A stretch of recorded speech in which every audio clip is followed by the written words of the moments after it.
जय हिंद दोस्तों।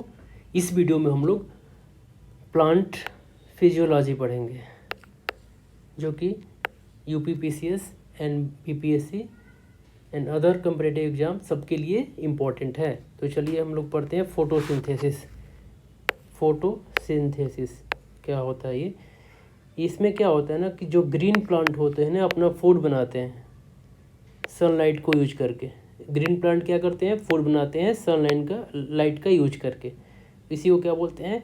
Photosynthesis. Simple.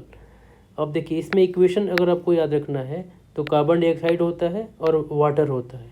ये दोनों मिलके क्या बनाते हैं? ग्लूकोज बनाते हैं और ऑक्सीजन रिलीज करते हैं। ठीक है, यानी बाई प्रोडक्ट में क्या आ रहा है? ग्लूकोज और ऑक्सीजन। कार्बन डाइऑक्साइड और हाइड्रोजन और वाटर मिलके क्या बना रहे हैं? ग्लूकोज और ऑक्सीजन बना रहे हैं। Presence of chlorophyll and light. Presence of chlorophyll and light यानी कि कार्बन डाइऑक्साइड और वाटर क्लोरोफिल और लाइट के प्रेजेंस में क्या देते हैं? बाई प्रोडक्ट में ग्लूकोज और ऑक्सीजन देते हैं। इसी को क्या बोलते हैं? फोटोसिंथेसिस बोलते हैं। ये कितने फेज में होता है? 2 फेज में होता है। एक तो लाइट रिएक्शन होता है और एक डार्क रिएक्शन होता है। इन दोनों ही रिएक्शन को क्या बोलते हैं? कंबाइनिंग केल्विन साइकिल बोलते हैं। इसको क्या बोलते हैं? इसको केल्विन साइकिल बोलते हैं। ये आपको याद रखना है। केल्विन साइकिल किसको बोलते हैं? लाइट रिएक्शन और डार्क रिएक्शन को मिला के क्या बोलते हैं? इसको केल्विन साइकिल बोलते हैं। Factor affecting photosynthesis. फैक्टर्स क्या क्या हो? लाइट इंटेंसिटी पे भी फोटोसिंथेसिस अफेक्ट करता है। CO2 कंसंट्रेशन भी अफेक्ट करता है फोटोसिंथेसिस को। टेम्परेचर भी अफेक्ट करता है फोटोसिंथेसिस को और वाटर भी अफेक्ट करता है। ठीक है, यानी अगर वाटर कम होगा तो क्या होगा? रिड्यूस हो जाएगा रेट। अगर टेम्परेचर इतना रहेगा तो अच्छा से ऑप्टिमम है, ये अच्छे से फोटोसिंथेसिस होगा। अगर सपोज करिए कि CO2 का कंसनट्रेशन ना अगर 0.03% तक इंक्रीज हो रहा है, रेट इंक्रीज टिल 0.03% कंसनट्रेशन, तो अच्छा है। इसके बियॉन्ड क्या हो जाएगा? ख़राब हो जाएगा। लाइट इंटेंसिटी हायर, अगर लाइट रहेगा तो हायर हो जाएगा, ये अच्छा होगा फोटोसिंथेसिस। यानी कि ये आपको याद रखना है। लाइट पे भी है, CO2 के कंसनट्रेशन पे भी डिपेंड कर रहा है, टेम्परेचर भी इस पे भी ये डिपेंडेंट है और वाटर पे भी डिपेंडेंट है। 4 पॉइंट याद रखना। Respiration in plants. जो रेस्पिरेशन का मतलब होता क्या है? इसमें क्या रेस्पिरेशन में इसमें क्या होता है? इसमें क्या होता है ना, ग्लूकोज का ब्रेक डाउन होता है और जब ब्रेक डाउन होगा तो क्या होगा? ATP रिलीज होगी। इसी को क्या बोलते हैं? रेस्पिरेशन। जब ग्लूकोज को ब्रेक करते हैं ना तो उसे ATP रिलीज होती है। इसी प्रोसेस को क्या बोलते हैं? रेस्पिरेशन। ग्लूकोज को ब्रेक कर देते हैं तो उससे क्या बनता है? ATP रिलीज होता है। तो इसी प्रोसेस को क्या बोलते हैं? रेस्पिरेशन। टाइप क्या होता है इसके? 2 टाइप होते हैं, एरोबिक और एनारोबिक। एरोबिक का मतलब जिसमें ये इन एब्सेंस ऑफ ऑक्सीजन।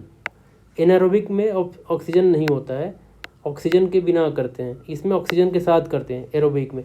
तो इसमें क्या होता है? 36 ATP प्रोड्यूस होता है। जब ऑक्सीजन के प्रेजेंस में करते हैं तो 36 ATP प्रोड्यूस होता है। जब बिना ऑक्सीजन के करते हैं तो 2 ATP, यानी यहाँ पे कम ATP मिल रहा है, एनर्जी मिल रहा है। इथेनॉल और लैक्टिक एसिड बनता है ज़्यादा। इथेनॉल और लैक्टिक एसिड बन जाता है इसमें 36 याद रखना है आपको। ये 36 ATP किस में? एरोबिक में। और एनारोबिक में 2 ATP, बस केवल 2 ATP, और उसके साथ इथेनॉल और लैक्टिक एसिड बनता है। ऑकर्स इन, ये कहाँ पे होता है? माइटोकॉन्ड्रिया में होता है, एरोबिक। प्लांट ग्रोथ देखिए, ये इरिवर्सिबल होता है। जो ग्रोथ होता है क्या होता है? इरिवर्सिबल, मतलब इसको आप चेंज नहीं कर सकते। एक बार ग्रोथ हो गया तो उसको भी फिर से छोटा नहीं कर सकते। बड़ा हो गया तो बड़ा हो गया। ग्रोथ इसका फेजेज है, ये इंपॉर्टेंट है। लैग हो गया, लॉग हो गया और स्टेशनरी हो गया। तो जो लॉग है ना, इसी में सबसे ज़्यादा ग्रोथ होता है। लॉग, ये आपको याद रखना है कि लॉग जो फेज होता है प्लांट ग्रोथ का, सबसे ज़्यादा वही उसी फेज में ग्रोथ होता है, लॉग में। एक्सपोनेंशियल होता है ये। Measure by auxanometer. ये किससे मापा जाता है? जो ग्रोथ होता है ऑक्सेनोमीटर से मापा जाता है। इंपॉर्टेंट है, ये क्वेश्चन बन सकता है। ऑक्सेनोमीटर से नापा जाता है इसको। Primary growth increase in length, और सेकेंडरी ग्रोथ में क्या होता है? इंक्रीज इन गर्थ, यानी मोटाई हो जाएगा वुडी प्लांट। ठीक है, गर्थ, अगर गर्थ में इंक्रीज हो रहा है तो सेकेंडरी हो जाएगा और लेंथ में हो रहा है तो प्राइमरी हो जाएगा। माइंड में रखिए, लेंथ में प्राइमरी, गर्थ में सेकेंडरी। अब प्लांट हार्मोन्स की थोड़ी सी बात कर लेते हैं। देखिए, ऑक्सीन है, ऑक्सीन सेल इलोंगेशन करता है, और एपिकल डोमिनेंस है, एपिकल डोमिनेंस है यानी कि टॉप वाला। जैसे अगर ये हमारा बॉडी हो जाएगा, ये हमारे इसके ब्रांच हो जाएंगे, ये हमारा सपोज लीव हो जाएगा, अगर यहाँ पे लीव हो रहा है तो ये इसी पे ज़्यादा ग्रोथ करेगा, एपिकल मतलब सीड्स वाला पार्ट को ग्रोथ ज़्यादा हो जाएगा इसमें, ये ज़्यादा इसको अफेक्ट करेगा, सेल को इलोंगेशन करेगा और एपिकल डोमिनेंस होगा। माइंड में रखिए, सेल का यहाँ पे होगा, यहाँ पे स्टेम का होगा। जिबरेलिन्स में क्या होगा, स्टेल इलोंगेशन और सीड जर्मिनेशन ज़्यादा इंपॉर्टेंट है, सीड जर्मिनेशन। जिम्बेरलिन्स जो हार्मोन्स है वो सीड जर्मिनेशन के लिए ज़्यादा इम्पॉर्टेंट है, ठीक है। सीड जर्मिनेशन ये आपको याद रखना, सीड जर्मिनेशन जिब्रेलिन्स। और साइटोकाइनिन्स में देखिए यहाँ पे सेल का डिवीजन हो जाएगा, ये डिले करेगा सेनेसेंस को क्या करेगा, यानी बुढ़ापा को डिले करेगा, या सेनेसेंस का मतलब बुढ़ापा। साइटोकाइनिन्स है ना जो ये डिले करेगा सेनेसेंस को।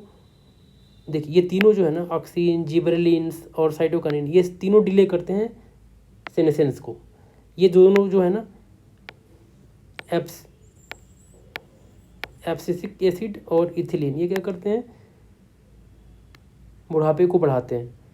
चलिए यहाँ पे देख लीजिए, एब्सिसिक एसिड में क्या होता है, डोरमेंसी होता है, स्ट्रेस हार्मोन भी बोलते हैं इसको। एब्सिसिक को स्ट्रेस हार्मोन से याद रखिए, स्ट्रेस हार्मोन किसको बोलते हैं, एब्सिसिक एसिड को बोलते हैं। इथिलीन में क्या होता है, फ्रूट रिपेनिंग, इसी से फल पकता है हमारा, इथिलीन से। चलिए कुछ पीआईक्यू को देख लेते हैं इसमें। Which pigment is essential for photosynthesis, chlorophyll, ठीक है। How many ATP produce in aerobic respiration, अभी हमने पढ़ा 36, और उसमें 2 एटीपी होता है, किसमें, एनाएरोबिक में, एनाएरोबिक में 2 और एरोबिक में 36। Name the hormone responsible for fruit ripening, ethylene, अभी हमने पढ़ा। Primary growth in plant due to the activity of which meristem, apical meristem, ठीक है। प्राइमरी ग्रोथ होता है एपिकल मेरिस्टेम से। चलिए थैंक